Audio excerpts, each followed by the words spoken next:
Now I know not everyone is fortunate enough to have a polytunnel quite like this one, but as I'm visiting the RocketGro garden today, I thought I'd be a little bit cheeky and have a go at sowing some tender tomato seeds inside here, as it's quite windy out there, as you might be able to hear. So let's get sowing. So I'm going to be sowing some tomatoes. These are called Tigarella, and the reason I called that is because they've got these gorgeous little yellowy red stripes, and they're quite an old-fashioned variety, and they are really, really tasty and just that little bit different from ones you can buy in the supermarket. I'm going to be using seed and cutting compost, because if you just use multi-purpose compost for little seeds like this, then often there is too much nutrients in the feed that's in a multi-purpose, and also you find that it's not fine enough. I like a nice fine compost like I've got here, and that's really good for these little seeds. So one of my top tips for sowing seeds, especially tender seeds like these tomatoes, is to always make sure your compost has been warmed up.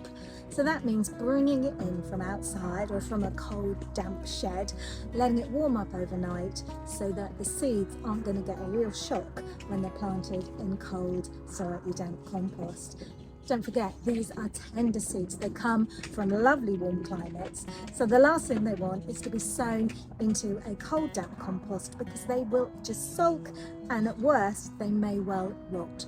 So top tip, warm up your compost. So tomato seeds are teeny tiny, as you can see. That's why they don't want really lumpy cold compost. I'm going to sow them very fine and then cover them with a very, very thin layer of compost, just to exclude the light from getting to them.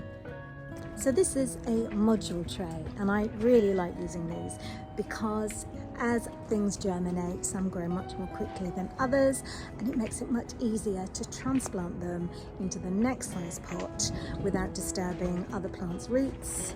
So a really important job that you have to do once you've sown is label.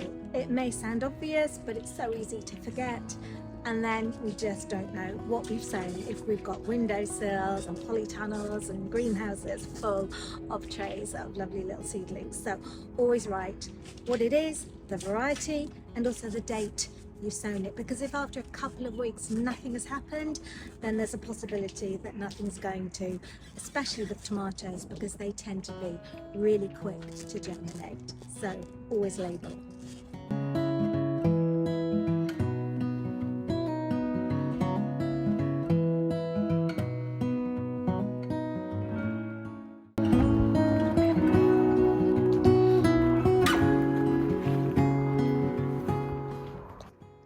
Is filled with our multi-purpose compost, and at the end of the year I topped it with a leftover tomato bag.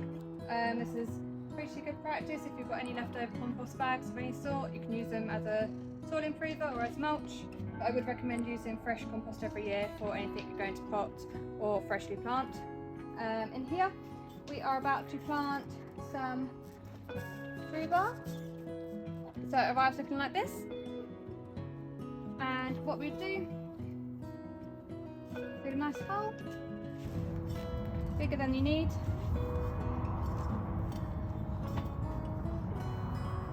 Pop it in. They can be buried slightly.